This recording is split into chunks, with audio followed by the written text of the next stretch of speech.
Ghusl, taking a bath, something which we do every day. But if you think about it, it's a pretty important part of your religion, because if you are not ritually pure, you cannot perform some important religious deeds. And how much time and effort you put into learning the correct manner of ghusl, and how consciously and how well you perform the ghusl, shows your concern for the way you stand before Allah. Because al-ghuslu amana bayna al-abdi wa bayna rabbihi. Ghusl is a trust between you and your Rabb.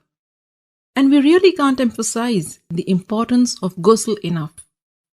In this series, we will begin the discussion with the obligatory ghusl, which will be helpful to you when you are in a hurry or if there is not enough time to take a complete ghusl. Next, I will take you step by step through the etiquettes of the complete ghusl, where we will discuss the sunnah acts of ghusl. And finally, in the next video, we will answer some frequently asked questions about ghusl. Alhamdulillah, all the information and answers are taken from the writings and fatwa of the scholars. So let's begin. There are two kinds of ritual impurities, the minor impurity and the major impurity, which occurs as a result of janabah, haid or nifas. To achieve tahara from the minor impurity, you only need to renew your wudu, ablution, whereas in the case of major impurity, you need to take a ghusl. And ghusl can be taken in two ways.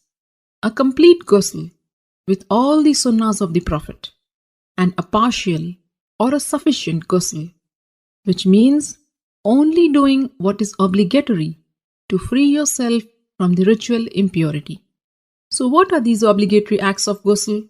A beforehand niyyah, intention that you are taking this bath to purify yourself from the major ritual impurity.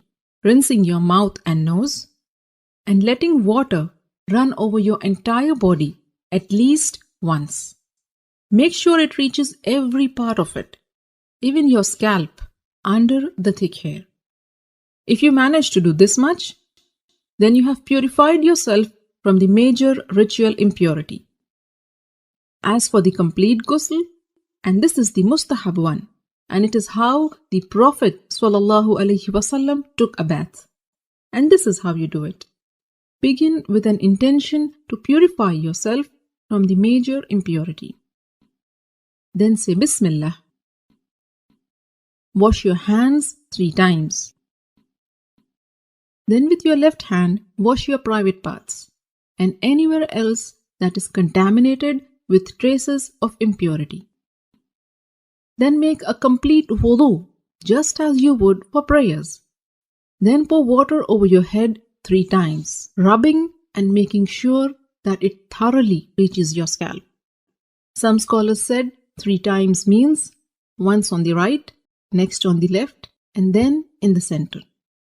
And then pour water and wash the entire body, beginning with the right side, then the left, while rubbing it with your hands so that you are sure you haven't missed any part. So these are the etiquettes of the complete ghusl.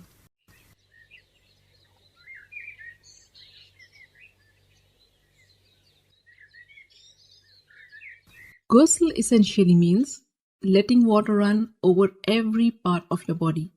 So if you are wearing a ring, you should move it. And if it is so tight that the water won't reach the skin underneath, then you have to remove it. Cosmetic items which form a barrier and prevent the water from reaching your skin must also be taken off. In a narration of Maymuna radiallahu ta'ala anha, it is mentioned that the Prophet sallallahu alaihi wasallam moved away from the spot where he had been taking ghusl, and then he washed his feet. Shaykh Ibn al-Uthaymin rahimahullah explained that what is apparent from the various narrations is that the Prophet washed his feet after ghusl only when there was a need. Like if the floor is made of dirt, and if the feet are not washed, they will remain soiled. So you may want to wash your feet after ghusl if there is a need. With this, you are now well informed about the how-to of the perfect ghusl. Don't forget to share this how-to guide with your family and friends. By sharing this video, you are helping your friends and family in their deen.